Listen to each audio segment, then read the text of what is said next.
High everyone, welcome to the channel. আজি আৰু এটা নতুন ভিডিঅ' সকলোৰে বাবে লৈ আহিছোঁ আৰু আজি আমি কথা পাতিম নিট বিষয়। নিট এটা এক্সাম সকলোৱে শুনি থকা হয়তো, হয়নে? লাষ্ট ভিডিঅ'ত আমি কথা পাতিছিলোঁ যে ইঞ্জিনিয়াৰ কেনেকৈ বনিব পাৰি, আৰু আজি আমি কথা পাতিম এজন ডক্টৰ কেনেকৈ বনিব পাৰি। সকলোৱে মোক সুধি থাকে যে এজন ডক্টৰ অসমত কেনেদৰে বনিব পাৰি। তো আপুনি এটা ভিডিঅ' বনাবচোন, আৰু কেনেকৈ কি পৰীক্ষা দিব লাগে আৰু কি পঢ়িব লাগে, বৰ্তমান হাই ছেকেণ্ডেৰী সময়ত কেনেকৈ পঢ়িম। তো গোটেইখিনি বস্তু আমি ডিটেইলছত কথা পাতিম। ভিডিঅ'টো একদম শেষলৈকে চাই থাকিবা, তোমালোকে বহুতখিনি কথা গম পাবা। তো মোৰ নাম হ'ল সুজিত কুমাৰ নাথ হয়। মই এইটো চেনেলত বহুত ভিডিঅ' দি থাকোঁ এনেকুৱা ৰিলেটেড। তো ফাৰ্ষ্ট অফ অল আমি এক্সাম পেটাৰ্ণটোত যাম বাৰু, কিন্তু তাৰ আগতে আমি যোনটো এক্সাম হয় সেই বিষয়ে জানো আহাচোন। এতিয়া যে মই এই এক্সামটোৰ কথা ক'লোঁ সেইটো হ'ল নিট, হয়নে? নিট ইউ জি বুলি লিখিছোঁ। ইউ জি মানে কি? ইউ জি মানে হ'ল আণ্ডাৰ গ্ৰেজুৱেট। কি?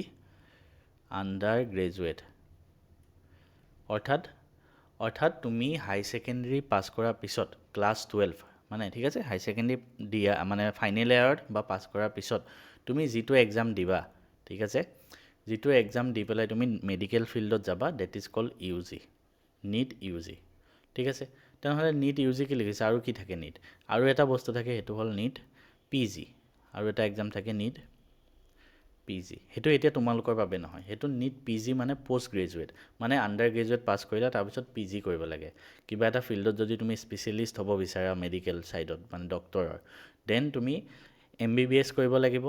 MBBS খতম হোৱাৰ পিছত, যিমান বছৰ MBBS কৰা সিমানখিনি শেষ হোৱাৰ পিছত আকৌ পি জি কৰিব লাগিব। তো পি জিৰ বাবে নিট পি জি হয়। কিন্তু এতিয়া এইটো তোমালোকৰ বিষয় নহয়, তোমালোকৰ কাৰণে নিট ইউ জি হ'ব, ঠিক আছে। চ' আমি এতিয়া এক্সাম পেটাৰ্ণৰ বিষয়ে কথা পাতিম, আৰু আমি ভিডিঅ'টোত অকল গভৰ্ণমেণ্ট মেডিকেল কলেজত কেনেকৈ ছিট পাব পাৰি আমি সেইখিনিয়ে কথা পাতিম। প্ৰাইভেট মেডিকেলৰ কথা, মই প্ৰাইভেট কলেজৰ কথা ডিছকাছো নকৰোঁ, কাৰণ তাত পাবৰ কাৰণে মাৰ্কছৰ কোনো দৰকাৰ নাই, ঠিক আছে। এতিয়া চোৱা, নিট এক্সামটো হ'ব, ঠিক আছে। আৰু নিট এক্সামটো দিলে ক'ত ছিট পায় বহুতে সুধিব। যিবিলাক অসমৰ চৰকাৰী মেডিকেল কলেজ আছে বা যিসকলে টপ ৰেংক পায় তেওঁলোকে এইমছত ছিট পাব, তো তেনেকুৱা। এতিয়া নিট এক্সাম পেটাৰ্ণটো আমি অকণমান চাই লওঁ আহাচোন, কেনেকুৱা ধৰণৰ এক্সামনো হয় ইয়াতে।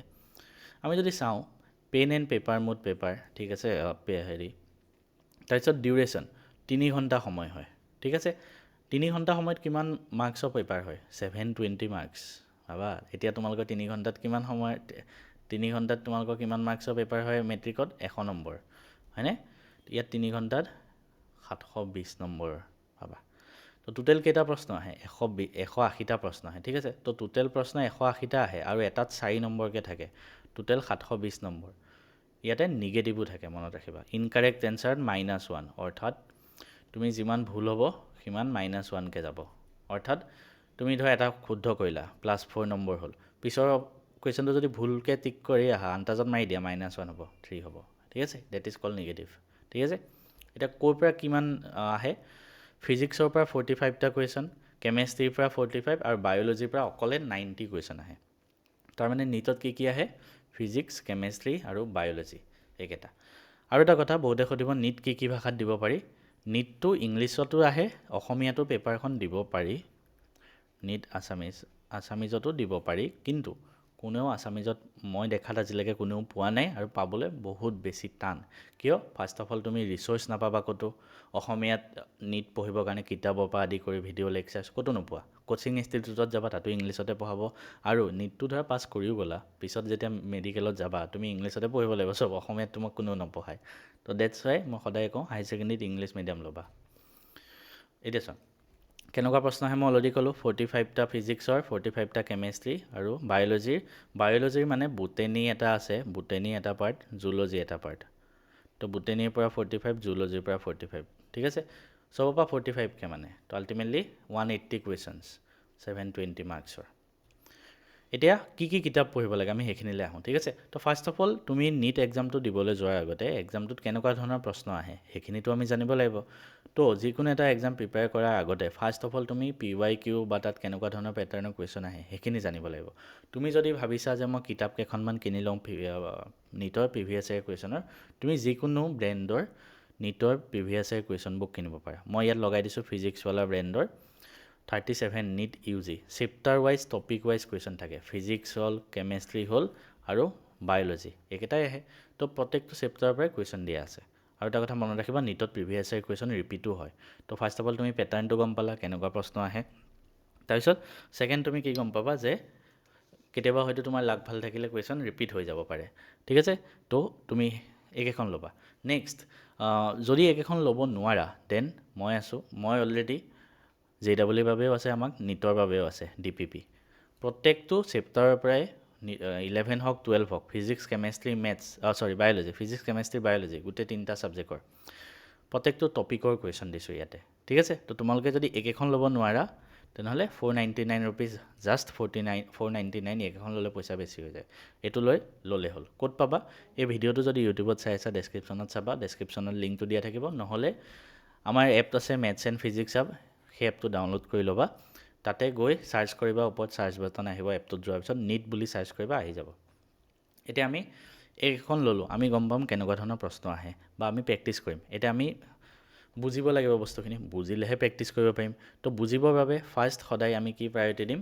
NCERT কিতাপ ঠিক আছে চ' আমি কি কিতাপ ল'ব লাগিব ফাৰ্ষ্ট NCERT আমি কেমেষ্ট্ৰিৰ পৰা আৰম্ভ কৰিছোঁ চ' কেমেষ্ট্ৰি আমি কি কৰিম ফাৰ্ষ্ট NCERT বুকছ ল'ব লাগিব কাৰণ NCERTৰ পৰাহে আহিব নিটত NCERT চিলেবাছখিনিহে আহিব ঠিক আছে তো NCERTখিনি পঢ়ি আমি কেমেষ্ট্ৰিখিনি বুজিম NCERT কিতাপ ক'ত পাম আমি যিকোনো কিতাপৰ দোকানত যোৱা লেটেষ্ট পেটাৰ্ণৰ NCERT কিতাপ কিনি আনা তাৰপিছত NCERT কিনিলা প্ৰেক্টিছ কৰিলা ঠিক আছে তাৰপিছত আৰু previous year question book practice কৰিলা যদি কোনোবা 11ত নতুন আহিছা ধৰা এতিয়া দেন তুমি 3 মাহমান এইখিনিয়ে কৰা NCERT plus previous year question book that is enough তাৰপিছত লাহে লাহে যেতিয়া তোমাৰ ফিল্ড মানে আহি যাব লাইনত আহি যাব তোমাৰ প্ৰেক্টিছ দেন তুমি নেক্সট এখন কুৱেশ্যন বুক ল'ব লাগিব সেইখন হ'ল NCERT ফিংগাৰ টিপছ ঠিক আছে যিসকলে নিট প্ৰিপাৰেশ্যন কৰে তেওঁলোকে লৈছিলে আৰু বহুতে মোৰ লগৰ বহুত ল'ৰা ছোৱালী নিটত ফাৰ্ষ্ট এটেম্পটত পাইছিলে বহুতে কয় নিট পঢ়িবৰ কাৰণে কোচিং ল'ব লাগে নেকি তুমি প্ৰত্যেক বছৰে চোৱা বহুত ল'ৰা ছোৱালী কোচিং নোলোৱাকৈ নিটত ছিট পাই আছে মেডিকেলত ছিট পায় তো তুমি কিয় নোৱাৰিবা তুমি হাই ছেকেণ্ডেৰী ফাৰ্ষ্ট ইয়েৰৰ পৰাই পঢ়িব লাগিব কিন্তু ঠিক আছে ফাৰ্ষ্ট ইয়েৰৰ পৰাই পঢ়িব লাগিব কাৰণ কিয় জানানে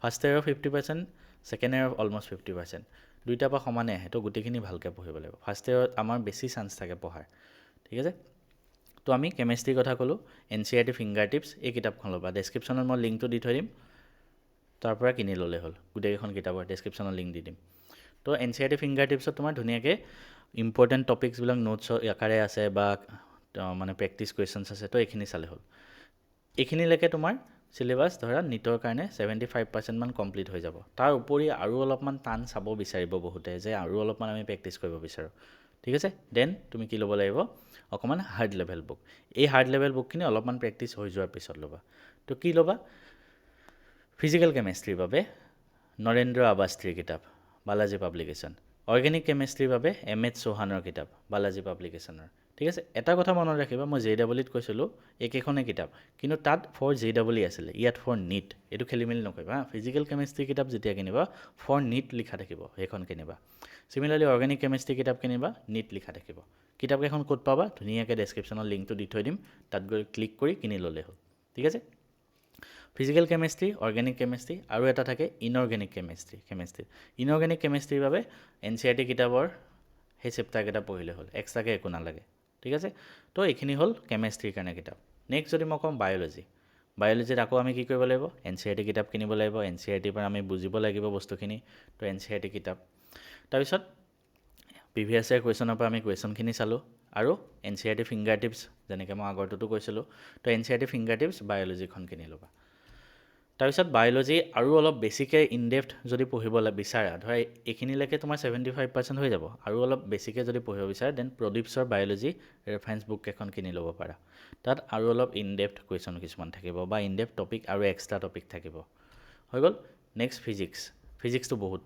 নিট এছপাৰেণ্টে টান পায় আৰু ফিজিক্সৰ কাৰণে বহুতে নিটত ছিলেকশ্যনো নহয় কিয় জানানে মই এটা একদম সহজ উদাহৰণ দিছোঁ নিট এছপাৰেণ্টসকলৰ কি ধাৰণা থাকে যে বায়'লজি কেমেষ্ট্ৰি ভালকৈ পঢ়িম আমি মেথছ ছাবজেক্টটো নলওঁ মেথছে আমাৰ ওপৰত বাৰ্ডেন এটাহে কৰি দিয়ে আৰু ফিজিক্সটো অলপ চলপ পঢ়ি থাকিম লাষ্টত কি হয় জানানে ফিজিক্স একোৱে নোৱাৰা হৈ যায় কিয় কাৰণ ফিজিক্স আৰু মেথছ অকণমান ৰিলেশ্যন হয় আৰু ফিজিক্স পঢ়িবৰ কাৰণে বুজিব লাগিব ঠিক আছে বায়'লজিটো অলপ মুখস্থ কৰিলেও হ'ল ন' ডাউট তাতো বুজিব লাগিব বাট ফিজিক্সত অকণমান বেছিকৈ বুজিব লাগিব তো ফিজিক্সত তুমি বুজিবই লাগিব ফাৰ্ষ্ট অফ অল তো বুজিবৰ বাবে তুমি NCERT পঢ়িলে নহ'ব ফিজিক্সত NCERT পঢ়ি একোডাল বুজিব নোৱাৰা ফিজিক্সত তো তাৰ বাবে তুমি ৰেফাৰেঞ্চ পঢ়িব লাগিব ফিজিক্সৰ মই SLR ৰেফাৰেঞ্চ ইউজ কৰিছিলোঁ বহুতে ইউজ কৰে তো এইকেইখন ল'বা এইখন পঢ়িলে তুমি ধুনীয়াকৈ বস্তুখিনি বুজি পাবা, আয়ত্ব কৰিব পাৰিবা প্ৰত্যেকটো টপিক।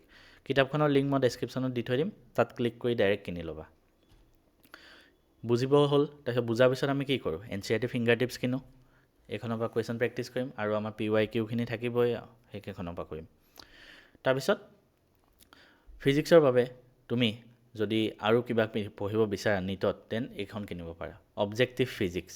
ঠিক আছে, NEET objective physics DC Pandey.